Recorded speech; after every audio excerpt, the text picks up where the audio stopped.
යලි වතාවක් මීට දින කිහිපයකට කලින් හිටපු ජනාධිපතිතුමා ඒ වගේම හිටපු මුදල් ඇමතිතුමා අවුරුදු 10ක් තිස්සේ ජනාධිපතිකමත් මුදල් ඇමතිකමත් කරපු මහින්ද රාජපක්ෂ මැතිතුමා ඉතාමත්ම විකෘති වෙච්ච සහවත්ය කරුණු සහිත නිවේදනය. ඇත්තම එතුමාට මම ගැන මම කනගාටු හිතෙන්නේ මොකද එතුමා නෙමෙයි මේවා ලියන්නේ.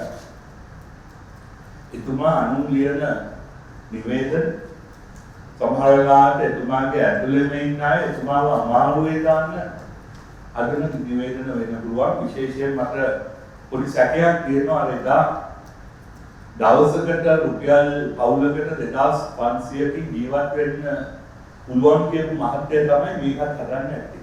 තමන්ගේ කාලේ මුළු රටත් ආර්ථිකයක් මහා ණය කණ්ඩායමකට වගේම ආරාජිකත්වයකට යට කරපු මහින්ද රාජපක්ෂ හිටපු මුදල් ඇමතිවරයා අද පරාජය ඉදිරියේ තවත් පරාජයක් ඉදිරියේ මේ පව් අරණ පව් වහගන්නට විවිධ දේවල් කියනවා. අපිට දෝෂාරෝපණය කරනවා. අන්ත වශයෙන්ම මම ඉපදුන මාතර පැත්තේ භාෂාවෙන් කියනවා නම් මහින්ද මහත්මයා ඔල්මාදකාරයෙක් වගේ දොඩවනවා. අපි මාතර කියන්නේ ඔය විදිහට. ඔල්මාදකාරයෙක් වගේ දොඩවනවා කියලා. ඉතින් අපි බලමු මාතර මේ මහින්ද මහත්මයා කියන්නේ. රාජපක්ෂ ආණ්ඩුවේ සංවර්ධන නාමයේ ණය ගත්ත හැටි අපි මුලින්ම මතක් කරන්න වෙනවා. ඇත්තම 2007 අවුරුද්ද වෙනකන් ලංකාව විදේශ ණය ගත්තේ සහන පදනමක් යටතේ අපේ මිත්‍ර රටවලින් සහ ලෝක බැංකුව, ආසියානු සංවර්ධන බැංකුව, ඕපෙක් සංවිධානය වගේ ජාත්‍යන්තර ආයතන වලින්. නමුත් ඒ තත්ත්වය සම්පූර්ණයෙන්ම වෙනස් කරේ මහින්ද රාජපක්ෂ 2007 වෙනකොට විදේශ වැඩි පොලියට විදේශ වෙළඳ පොලේ වාණිජ ණය ලබා ගන්නට කටයුතු කරේ මහින්ද රාජපක්ෂ.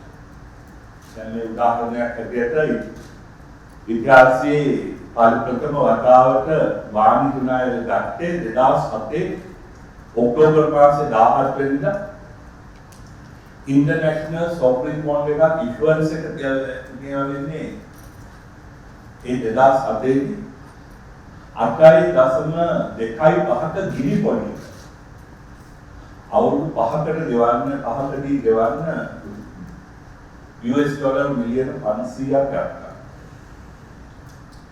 දැන් මේ විදිහට අත වශයෙන්ම 2007 ඉඳලා මේ අලුත් ක්‍රමය අලුත් සෙල්ලම තුමා පටන් ගත්තා.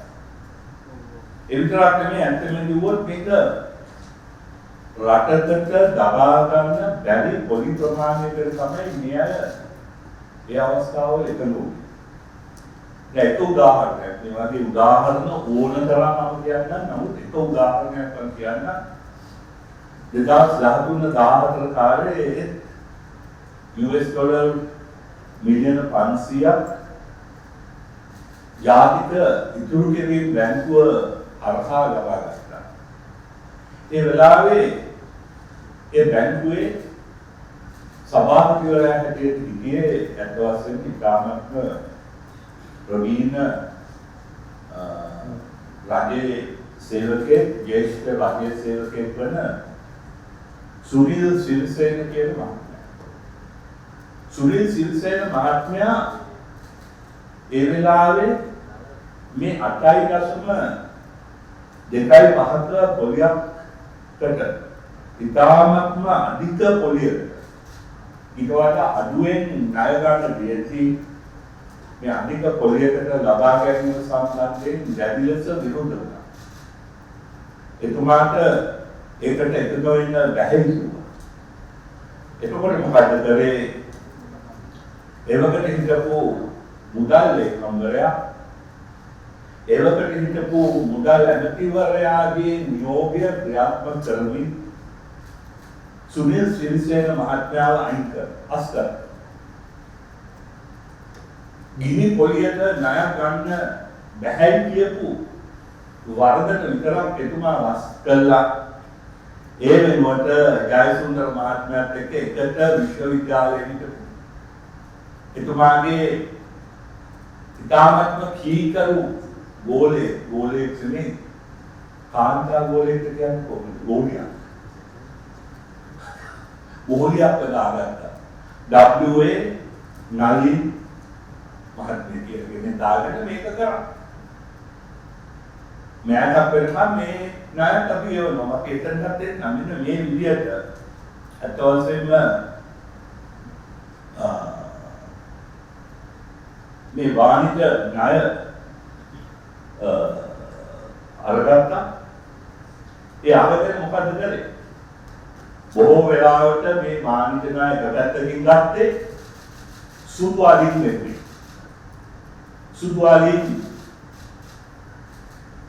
ගණන් නිර්මාණය කරන්න අනිත් පැත්තෙන් මේ අධික පොලියට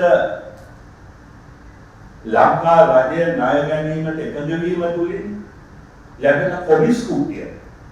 මොකද ඒ වගේ මේක යනවා මේක 106ක් 7ක් තියෙද්දි 108මාරකට ගන්න කැමති වෙනකොට ඒ කොමිස් කුටියකුත් කියනවා මේ කොමිස් කුටිය. ඒක මොකද උනේ? මේ කොමිස් කුටියෙන් තමයි අපි ගන්නවා නැගෙනහිර අප්‍රිකාවේ, කීනියාවේ, ටන්සේනියාවේ, මලාවියේ, මොසැම්බික් මේ එක ව්‍යාපෘති වලට යාද කරා. ඒ විතරක් නෙමෙයි. මහින්ද රාජපක්ෂ මුදල් ඇමතිවරයා හැටියට ඉන්නකොට තමයි මහා බැංකුවේ සල්ලි යොදවලා මහා බැංකුව බ්‍රසීලිය ඉගෙන ගත්තා. මොකද? බ්‍රසීලිය දකුණු ඇමරිකාව. අපිට එක්ක තියෙන සම්බන්ධකම් ඉතාමත්ම අවුලයි. මේ බ්‍රසීලිය ඉගෙන ගත්තා ඒ ඉගෙන අරන් කියන්නේ රාජපක්ෂ පවුලේ එහෙම නැත්නම් මුදල් ඇමතිවරයාගේ වටේ ඉන්න කීප දෙනෙක් වුණා. මහ බැංකුව නිව්යෝක් වල ඉගෙන ගත්තා. ඒ මොකද? මහ බැංකුව මොකද නිව්යෝක් වල ඉගෙන. නමුත් නිව්යෝක් වල ඉගෙන ගත්තා. ඊට පස්සේ අපිට මතකයි පොදු රාජ්‍ය මණ්ඩලයේ ගේම් එක ලංකාවේ කොමන්වෙල්ත් ගේම්ස් ලංකාවේ කියන්නේ කියලා නාම රාජපක්ෂ මහත්මයාගේ සීනියක්. ඒ සීනිය වෙනුවෙන් අපිට මතකයි භාරතීය ලෝක වටේම ගියා. අර මහ බැංකුවේ අධිපතිතුමා මේ අය නටන කර්මයන් දැකලිම පින්තූරත් ඒවා සල්ලි මේක වෙනුවෙන් ගියපු වෙලේ අර බැංකුවල් අල්ලගෙන වටේ දුවනවා නටන. ඒ කොමන්වෙල්ත් ගේම්ස් වලට විතරක් ඒ කොමන්වෙල්ත් ගේම්ස් වලට කොච්චර විශාල මුදලක් නාස්ති වුණාද කියන එක අපි අද ගන්නේ නැහැ. අතවසෙන්ම බ්‍රසීල් නිව්යෝක් වල ගත්ත ඉඩම් විතරක් නෙමෙයි දේපල ගත්ත බව අපි හුඟින් දන්නවා. මෙන්න මේ අද අපිට ඇවිල්ලා දික් කරන හිතපු මුදල් ඇමතිවරයාගේ කෙරුවා. ඊට පස්සේ සේවා අර්ථ සාධක මුදල කෝප EPF එක. EPF එකත් එක්ක පුදුම විනාශයක් කරනවා. දැන් මම මේ විස්තර කියන්නේ නැහැ මොකද මහා බැංකුව විසින් ඒ EPF එකේ සල්ලි සම්බන්ධයෙන් ඒකේ අවකාශිකාවය සම්බන්ධයෙන් දැනට ෆොරෙන්සික් ඔඩිට් එකක් කරනවා. ඒකට කියන්නේ වහාරික වාර්තාවක් කරනවා. ඒ වහාරික වාර්තාව තව මාස දෙකකින් එනවා දෙසැම්බර් මාසෙ වෙනකොට. ඒ වහාරික වාර්තාව තුලින් හිටපු රාජපක්ෂ මුදල් ඇමතිවරයාගේ තවත් හොඳ සෙල්ලම් මේ රටට ගන්න පුළුවන්. නමුත් මේ විදිහට කතා කරන්නේ 2019 වෙනකොට ඩොලර් බිලියන 17050ක ස්වයංී බැනුම් කර ණය විදිහට 8.2.5% පොලියට ගත්ත මුදල් ඇමතිවරයා. ඒ ඔක්කොම බැනුම් කර කල්පිකුනේ 2015 පස්සේ. අපි ආණ්ඩුව ලබා ගත්තයින් පස්සේ තමයි මේ අයගේ ණය ගෙවන්නට අපිට සිද්ධ වුණේ. ඒ ණය විතරක් නෙමෙයි පොලියක් ගෙවන්නේ අපි. 2015 ඉඳන් රාජපක්ෂලගේ දූෂණයට, වංචාවට, නාස්තියට අපි ගෙවන්නේ තමයි අපි ගෙවන්නේ. දූෂණය, වංචාව, නාස්තිය ගැන කතා කරනකොට මම මේ මෙතනදී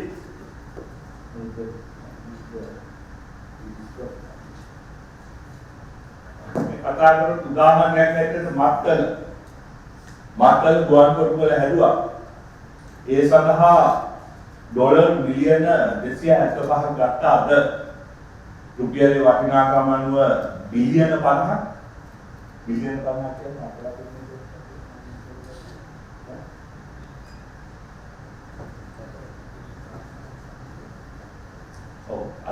මුළු අධ්‍යාපනයේම ප්‍රාග්ඥානුකූල බිලියන 60යි. නමුත් මේ මත්තල ගුවන් තොටුපළ විතරක් මේ අය බිලියන 50ක් වියදම් කරා. අන්තිමට මොකද්ද? ලෝකයේ තියෙන ප්‍රධානතම සංග්‍රහයක් වන ෆෝක්ස් සංග්‍රහය 2010 දී ලිව්වා Mattala airport is the world's emptiest airport කියලා.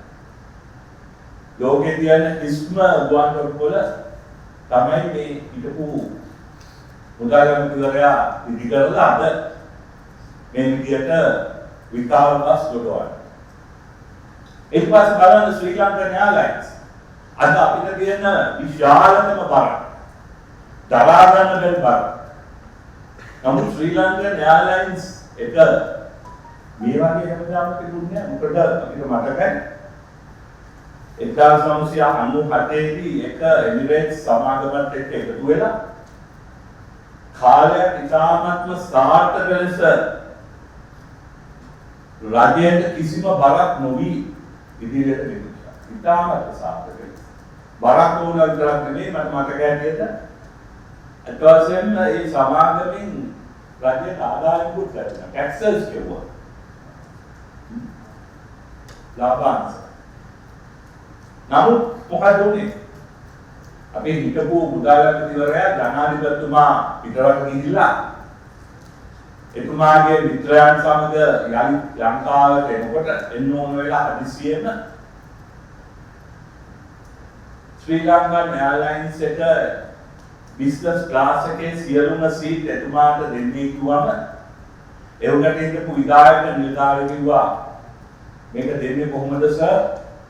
මේ ඔක්කොම මේක අද ඉන්නේ සම්පූර්ණයෙන්ම සල්ලි ගෙවලා යන පැසෙන්ජර්ස්ලා මම මේ අය කැන්සල් කරන්න ගියොත් ඒ අයට පුළුවන් අපේ ආයතනයට විරුද්ධව නඩු දාන්න කියලා.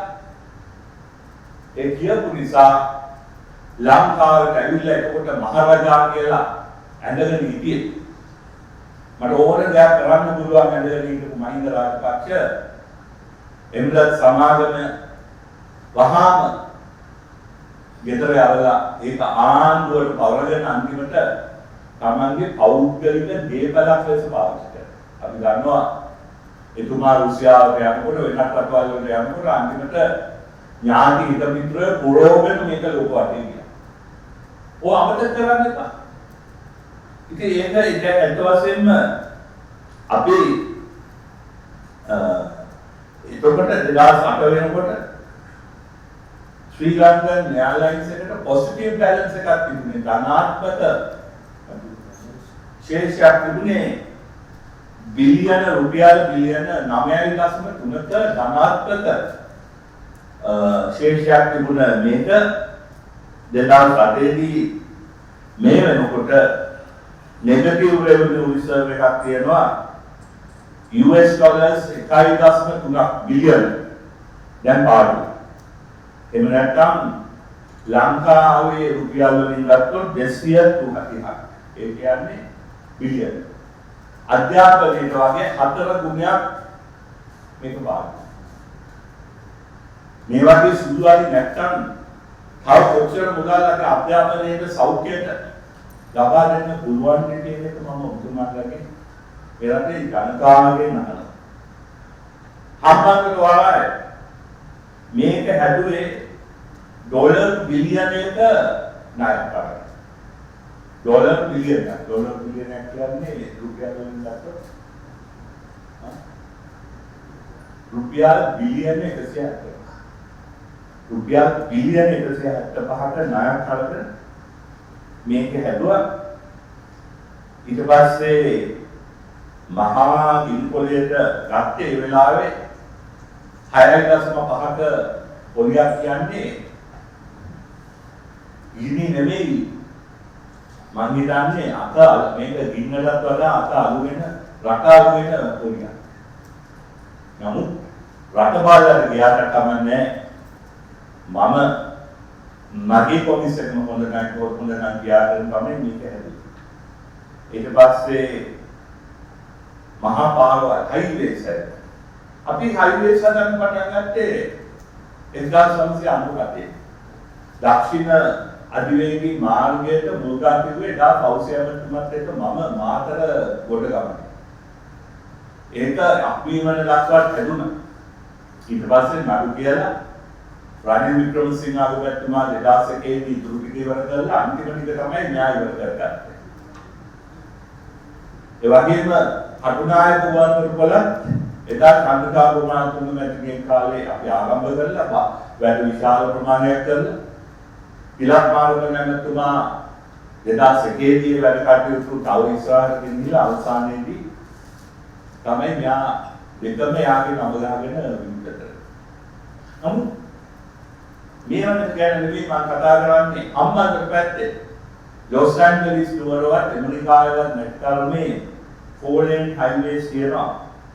හැබැයි පොඩ්ඩක් අද උනත් කියලා බලන්න පැයකට කවුරු හරි ජනමාධ්‍යවේදී පොඩි ડોකියුමන්ටරි එකක් කරනවා ඔතන වාහනේ නවත්තගෙන අරුණාචල ගණන් කරලා බලන්න වෙන්නේ කෝටි ගණන් බෙදන් කරපු ඒ highways වල මම්මන්කට වාහන කීයක් යනවාද කියලා. අපේ සමීක්ෂණයක් අනුව ඒ වාහන යන්නේ පැයකට වාහන 4.2යි. ඒ කියන්නේ දල මීටර. පැයකට වාහන 4.2යි. නමුත් ඒ දෙපැත්තේ තියෙන වැල් ටික හදලා ඒ දෙපැත්තේ තියෙන ගෙවල් වල ටොයිලට් හදලා නැහැ. ඒ ටොයිලට් දැන් මමයි හදන්නේ. මැදමුලන ප්‍රදේශයට වතුර දීලා නැහැ. අද මැදමුලනටත් එක්ක මාතර ස්ටේජ් 4 කියන එකේ වතුර දෙන්නේ මම අකීම ඇමතුමාත් එක්ක යෝජනාව එතුමාගේ ගමටත් අද වතුර හම්බ වෙනවනේ එන අවුරුද්ද වෙනකොට ඒ යෝජනාව. නමුත් මේවා හැදුවේ මොකද මේ මහා පරිමාණයේ සුදු අලි හැදුවම කොමිස් කුට්ටියද. අන්න ඒ සඳහා හැදුවා. ඊට පස්සේ අය පෝටලේ දැන් මේ අපිට ලැබිලා තියෙනවා. අපි දැන් අපේ යටට ගියන්නේ අට වශයෙන්ම මේක හදලා ඉවර වෙනකොට ශැන්විලා හෝටලේ කාමරයකටත් වඩා දෙගුණයක් වගේ මේකේ කාමර වලට වියදම්. මේ පසුගිය කාලේ මේ හෝටල හරහා ගහපු බෙහෙයි නිසා අපි ඒවත් කියනවා. ඊට පස්සේ මේ ඊයේ පෙරේදා විරුද්ධ කරපු අර කවුද කිව්වාගේ මාර්ගයාපුුණ ලෝටස් ටාවර්. දැන් ඒක අපිට මේ රටේ තරුණයෝ කියන්නේ ඒක මාර්ගයාපුුණේ කියලා. පගාපුුණ ලෝටස් ටාවර් එක. වැඩකට ඇති දෙයක් නෙමෙයි. නමුත් ඒකට TRC එකේ හිටපු අයගේ උමනාව තමයි TRC එකට දුන්නේ මුදල්වැදිවරයාට ජනාධිපතිවරයාට දෙනකොට මේ වගේ මහා නාස්තියක් ඇති කරගන්න. ඉතින් මෙන්න මේ වගේ ක්‍රිකට් ක්‍රීඩාංගණයක් හදාගත්ත අම්මාට ක්‍රිකට් මැච් 100ක් ගහලා තියෙනවා. කොච්චර විදක්ද බලන්න. නිර්මිතයන් ෆිල්ම් සිටි කියලා එකක් හදුවා. ඒ ෆිල්ම් සිටි එකේ ෆිල්ම් කීයක් මේ වෙනකොට හදලා තියෙනවා. IP පාර්ක් එකක් ඇදුවා. මෙන්න මේ විදිහට මේ අය කටයුතු කරනවා. ඊළඟට 2015 පස්සේ ණය ගැනීමක් පොඩි විස්තරයක් කියන්න. 2015 දී අපි ඇමරිකන් ඩොලර් මිලියන 2021ක් ගත්තා. 2016 දී ඇමරිකන් ඩොලර් මිලියන 1828ක් ගත්තා. 2017 දී ඇමරිකන් ඩොලර් මිලියන 2417ක් ගත්තා. 2018 දී ඇමරිකන් ඩොලර් මිලියන 2564ක් 2019 දී ඇමරිකන් ඩොලර් මිලියන 4200ක් ණය තාත්තේ වගේ මේ ණය ගෙවන්න තියෙනවා. අවුරුද්දෙන් අවුරුද්ද අපිට ණය ගෙවන්න තියෙනවා. 2020 ඇමරිකන් ඩොලර් මිලියන 3463ක්. ඒක වශයෙන්ම නිදහස් ලංකාවෙන් පස්සේ මේ අවුරුද්දේ තමයි අපි විශාලම ණය ප්‍රමාණය පොලි ප්‍රමාණය ගෙවුවේ. ගෙවලා ඉවරයි. අපි ඒක ගෙවලා ඉවරයි. තායිමත් ණය ගෙවන්න තියෙන්නේ 2020 ඔක්තෝබර් මාසයේ. අපේ විධිමත් විද්‍යානුකූල මූල්‍යම ප්‍රතිපත්තිය නිසා අපි රාජපක්ෂලාගේ ණයක් වෙලාවට ගෙවන්න පුළුවන් වෙනවා. 2021 දී අපිට 3453ක් ගෙවන්න වෙනවා. 2022 දී මේ ඩොලර් බිලියන 3841ක් ගෙවන්න වෙනවා. 2023 දී ඇමරිකන් ඩොලර් බිලියන 2193ක් ගෙවන්න වෙනවා. ඒ විතරක් නෙමෙයි තවත් විශාල ණය කන්දරාවක් අපේ කර්මතක 2015 දී පැටවුණා. 2011 ඉඳලා අවිධිමත්ව කරගෙන ගිය ව්‍යාපෘති වල ඉඳන් ණය රුපියල් බිලියන 140ක් මේ රට ඇතුලේ අර මහා හැම තැනම මොකද්ද බැසිල් රාජපක්ෂයේ තිබුණා දිවි නැගුම වගේ ඒවා හදාගෙන ගියා කාටවත් ගෙවලා තිබුණේ නැහැ.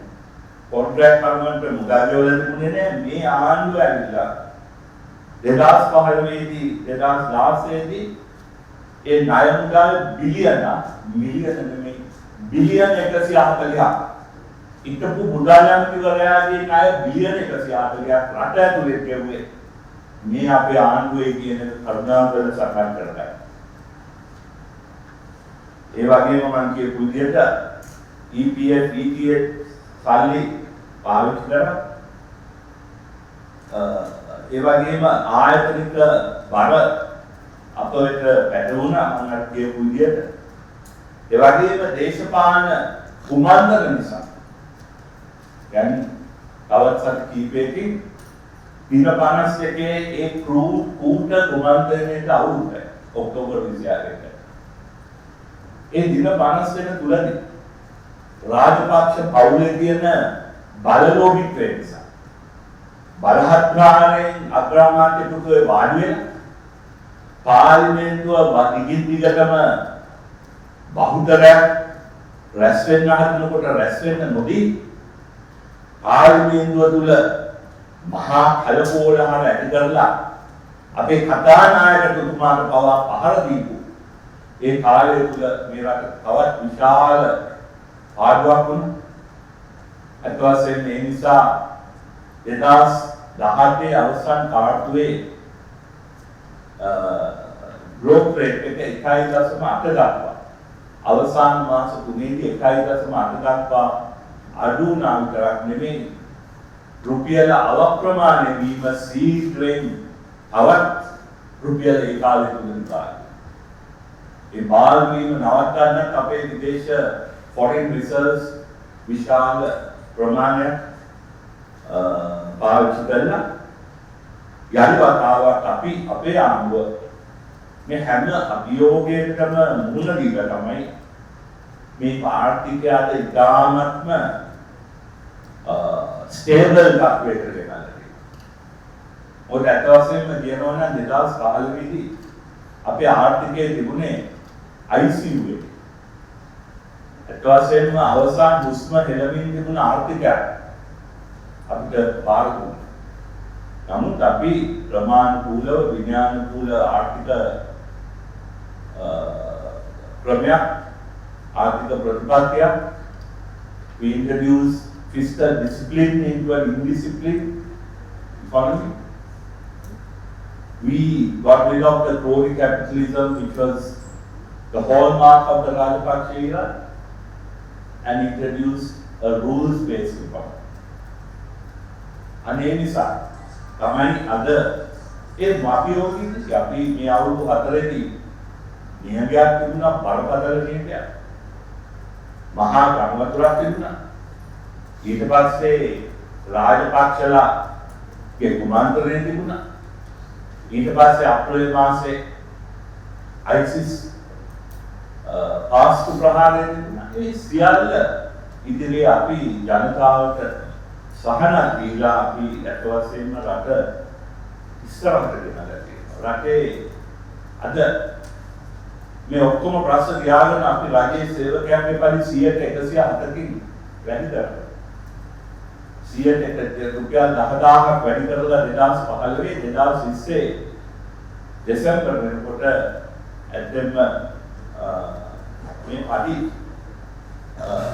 100%ටත් වඩා වැඩි වෙනවා. මොකද ඒ 108කට අමතරව 2500 දීමනාවක දීලා ජනාධිපති කොමිසම් වාර්තාවේ නිර්දේශයක් අපි ජනවාරි මාසේ 1 වෙනිදා ක්‍රියාත්මක කරනවා. ඒ අනුව ඇත්තම මේ ජනවාරි මාසේ 1 වෙනිදා ඒ නිර්දේශ අනුව රාජ්‍ය සේවකයන්ගේ වැටුප් 5500 ඉඳලා රුපියල් 24000 දක්වා වැඩි වෙනවා. මොකද එදාම 3000 24000ක් කියලා කිව්වට ගණන් හදලා බලනකොට එතෙම රුපියල් 5500 ඉඳලා 34000 දක්වා රාජ්‍ය සේවකයන්ගේ අඩි වැඩි වෙනවා. අපගේ රජය විසින් සියලුම දීමන රුපියල් 7700 ජීවන වියදම් දීමනාව හැර මූලික වැටුපට එකතු කර 2015 වසරට සාපේක්ෂව රාජ්‍ය සේවක වැටුප 150 සිට 200% ප්‍රතිශතයකින් ඉහළ යනවා. දැන් මොකද මේ අපේ මහින්ද මහත්තයා මොකද මේ මහින්ද මහත්තයා බලවන්නේ? මාතර මිනිස්සු එකයි අහන්නේ. මක්කයි මේ බලවන්නේ. අපේ ඔක්කොම නෑදෑයන් අහන්නේ මක්කයි මේ මිනිස්සු බලවන්නේ කියලා. මොකද මේ ඉරිසියාවට බැරිකම අතීතයේ වසන් කර ගන්නට කරන චෝදනා මිසක් ඒවයි කිසිම පදනමක් නැහැ.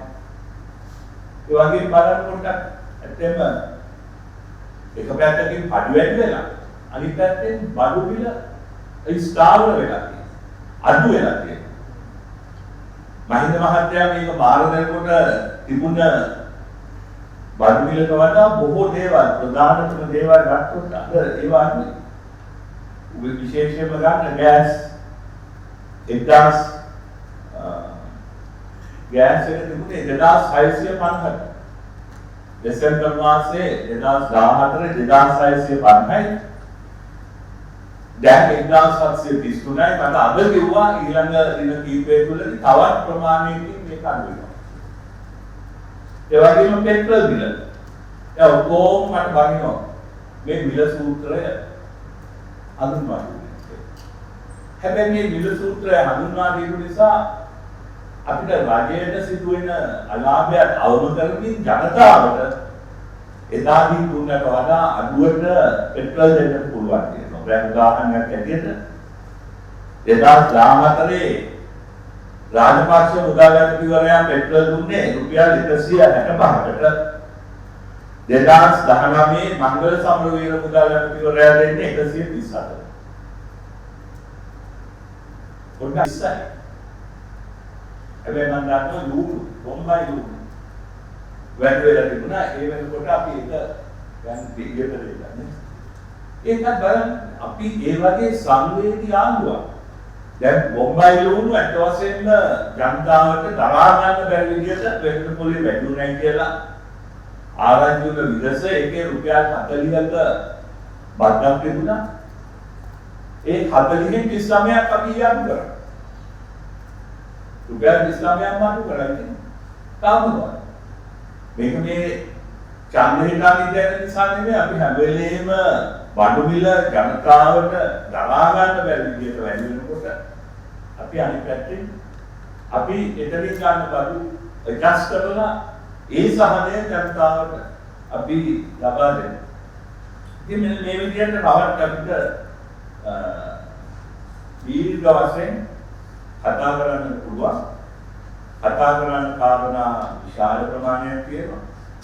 ඒ වගේම අපේ ආර්ථිකය ඒ අභියෝග මැද්දේ මම කිව්වා වගේ අපි ශක්තිමත් පදනමක් දාලා තිබුණා. ICU එකේ ඉඳපු ලෙඩා දැන් සාමාන්‍ය කාමරයකට අපි ට්‍රාන්ස්ෆර් කරලා තියෙනවා. මම කියන්නේ දැන් 100% නිරෝගී සුවය ලැබුවයි කියලා. නමුත් දැන් ඉන්නේ සාමාන්‍ය හොඳ කාමරයක. තව අවුරුදු 5කට පස්සේ අපි නිරෝගී සුවයටපත් කරලා මේ රටට ලැබිය යුතු ආර්ථික ශක්තිය අපිට ලබා දෙන්න. මේ කාලේ තුලත් මේ සියල්ල ඉදිරියේ 1950 ගණන් වලින් පස්සේ අපේ ප්‍රාථමික ප්‍රයිමරි සර්ප්ලස් එක අතිරික්තනේ. ප්‍රාථමික අතිරික්තයක් පෙන්වුවා. සර් ජෝන් කොතලාවලගේ ආන්දෝලනයෙන් පස්සේ මේ වගේ අතිරික්තයක් වෙන්නේ 2018 ඒ අතිරික්තය අපි මේ සියලු අභියෝග පැත්තේ පවත්වගෙන යනවා. උද්දමනය පාලනය කරගෙන යනවා. මේ හැම දෙයක්ම අපි අනිත් පැත්තෙන් කරන්නේ ජනතාවගේ එදිනදා කියන දේවල් අමතක කරනවා. සහන අමතක කරනවා.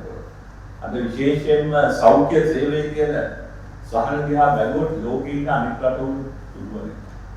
අධ්‍යාපන ශාස්ත්‍රයේ කියන දියුණුව දිහා බැලුවොත් ලෝකයේ කියන අනිත් රටවල් දැන් අපිට ප්‍රශංසා කරනවා. එහෙමනම් අපි මේ වෙලාවේ ඒ හිටපු මුදල් ඇමතිවරයාගෙන් මම ඉල්ලන්නේ මේ වගේ දොඩෝඩෝයින් ඇදුවා එතුමාට සැබෑ ලෙසම යම් ප්‍රශ්න තියෙනවා නම් අපිත් එක්ක කතා කරන්න. ඇත්තම මේ අනුන් කියපු